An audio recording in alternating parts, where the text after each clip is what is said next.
মা ফাতেমা যখন যোগান দেবার পরে তখন সেই হযরতে আলী যখন যুদ্ধে যাবে রেডি হয়ে গেছে, তখন স্বামী মা ফাতেমা একটা আবদার করলেন হযরতে আলীকে, কি যে স্বামী গো, আপনি যখন যুদ্ধে যাচ্ছেন, যুদ্ধ থেকে ফিরে আসার সময় আমার জন্য একটা নতুন জামা আনবেন, নতুন কাপড় আনবেন। কেন? আমি যে জামাটা পরি এত তালি দেওয়া হয়ে গেছে, এই তালি দেওয়ার মতো আর জায়গা নেই, যদি আপনি আনেন তাহলে বড় খুশি হব। এই কথাটা শোনার পরে হযরতে আলীর মনটা খারাপ হয়ে গেল। এই মন খারাপ হওয়ার কারণটা, এই খবরটা আমার দয়ার নবীর কাছে পৌঁছে গিয়েছিল, আর আমার নবী বড় কান্না করেছিল। আমার নবী এই কথাটা শোনার পরে মা ফাতেমার বাড়িতে 3 দিন যায়নি, একদিন, দুদিন, 3 দিন যায়নি। কি ঘটনা হয়েছিল মন দিয়ে শুনতে হবে, কবি ছন্দের মাধ্যমে অতি মূল্যবান কথাই লিখছে। দেখুন, স্বামীর মনে মা বোনেরা ব্যথা দিও না, আমার নবীর ঘোষণা। স্বামীর মনে মা বোনেরা ব্যথা দিও না, আমার নবীর ঘোষণা। ঘটনা শোনো মা ফাতেমার, ঘটনা শোনো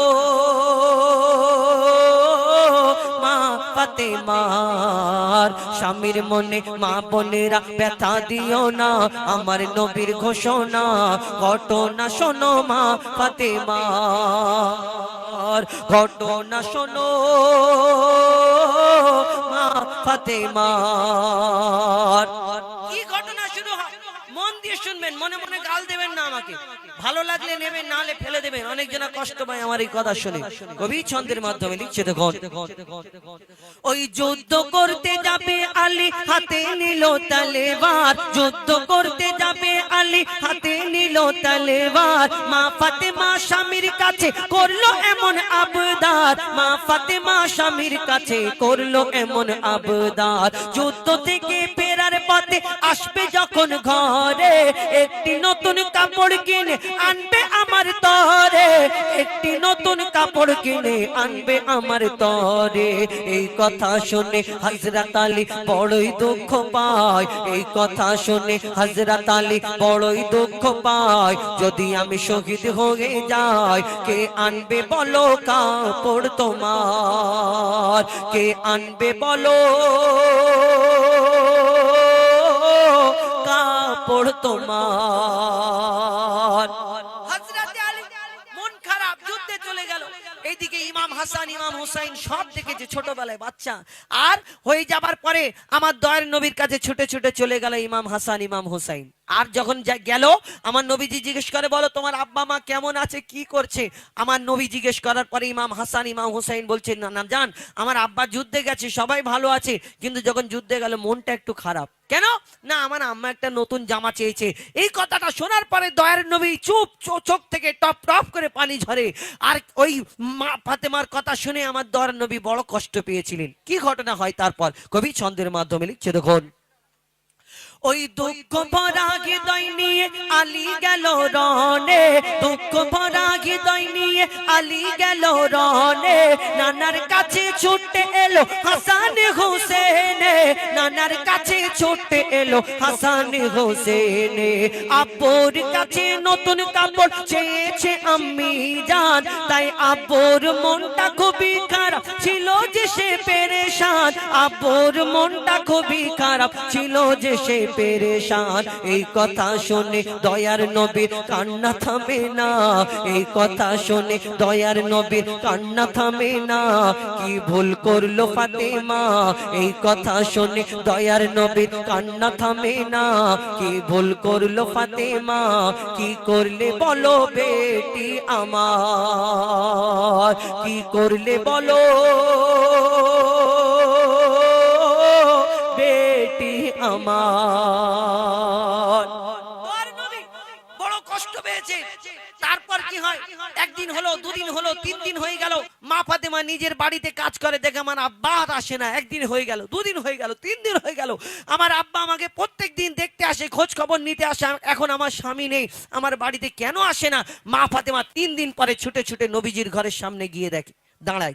আর আমার নবীজি যেই মেয়েকে না দেখে থাকতে পারতেন না, মা ফাতেমা সামনে দাঁড়িয়ে আছে, অন্যদিকে দয়ার নবী তাকিয়ে আছে। কি ঘটনা হলো তারপর, কবি ছন্দের মাধ্যমে লিখছে। দেখুন, ও যার মুখ না দেখে ঘুমাতো না দয়ার নবীজি আমার, ও যার মুখ না দেখে ঘুমাতো না দয়ার নবীজি আমার, রাতের পরে রাত কেটে যায় মুখ দেখে না ফাতেমার, রাতের পরে রাত কেটে যায় মুখ দেখে না ফাতেমার। মা ফাতেমা ছুটে এলো আব্বা জানের কাছে, তবু বেটির মুখ দেখে না পিছন ফিরে আছে, তবু বেটির মুখ দেখে না পিছন ফিরে আছে।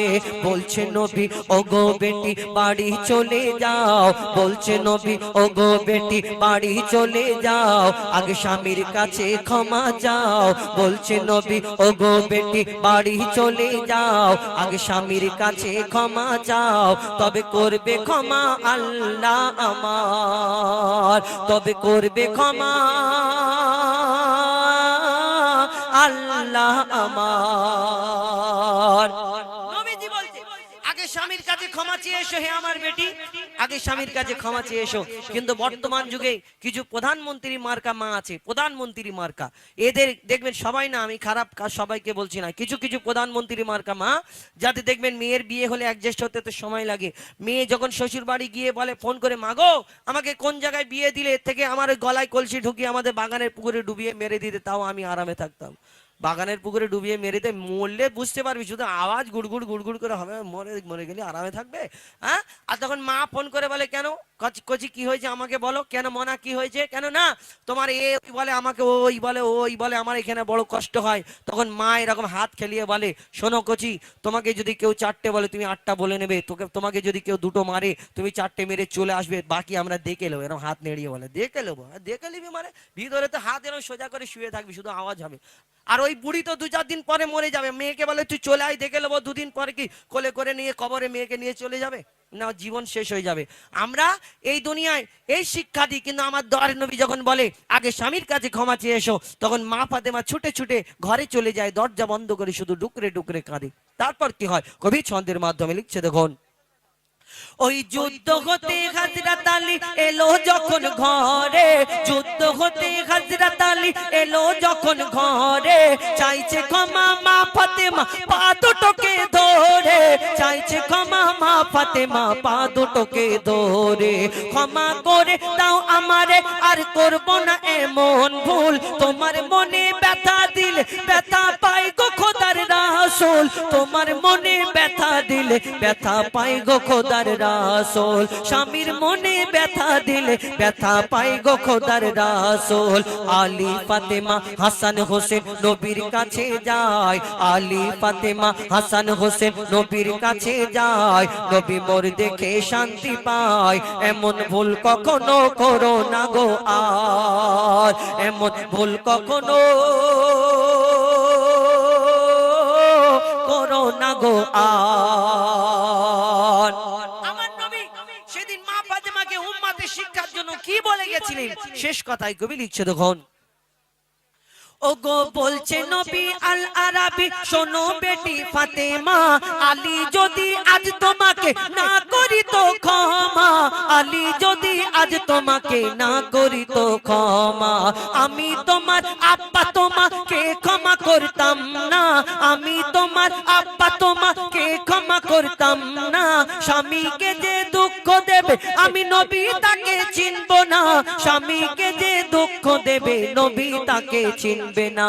কেমন শিক্ষা দিয়ে গেল নবী দো জাহান, কেমন শিক্ষা দিয়ে গেল নবী দো জাহান, বলে মঈদুল ইসলাম ভুল ছিল না মা ফাতেমার, ভুল ছিল না মা ফাতেমা। কেউ কষ্ট চোখে দেখবেন না, অনেকজনা ভাববে, কিন্তু যে ভুল করবে তাকে হিসাব দিতে হবে। অনেকজনা মনে করে যে শুধু নারীদের বলে যে স্বামী যদি যদি অন্যায় করে কাল কিয়ামতের ময়দানে ও তো ফেঁসে যাবে, কিন্তু আমার দয়ার নবী যেগুলো বললেন মিরাজ থেকে ঘুরে আসার পরে যে সব থেকে বেশি নারীরা জাহান্নামের আগুনে জ্বলছে। কেন ছোট ছোট ভুল করি আমরা, এই ভুলগুলো চোখের দিকে তাকানো যাবে না। কেন চোখে 40 হয়েছে দেখো বাবা, এরকম করে বলো, বলো, কোনো অসুবিধা নেই। যখন ভিতরে যাবে আওয়াজ হবে গুড়গুড় গুড়গুড় গুড়গুড় করে, বলো আল্লাহ একবার ছেড়ে দাও, আমার স্বামীর পা দুটো জড়িয়ে ধরবো, জীবন বোধ ছাড়বো না। আল্লাহ ছাড়বে, খালি যাও, আওয়াজ বাড়বে, সে আওয়াজ কেউ শুনতে পাবে না, শুধু আওয়াজ হবে। এ কোনোদিন আমাদের চিন্তা ভাবনা করতে হবে, আমাদের শরিয়াত মোতাবিক, আমাদের সিরিয়ালের নায়িকাদের ফলো করলে হবে না, আমাদের এই দুনিয়াতে মা ফাতেমা, মা খাদিজা জীবনীকে ফলো করতে হবে। তবে আপনারা এই দুনিয়ায় ভালো থাকবেন, ওই দুনিয়ায়ও ভালো থাকবেন। আমি অনুরোধ করবো একটু এসবগুলো একটু বোঝার চেষ্টা করবেন। তো এখন আপনাদের সম্মুখে একটা ডুয়েট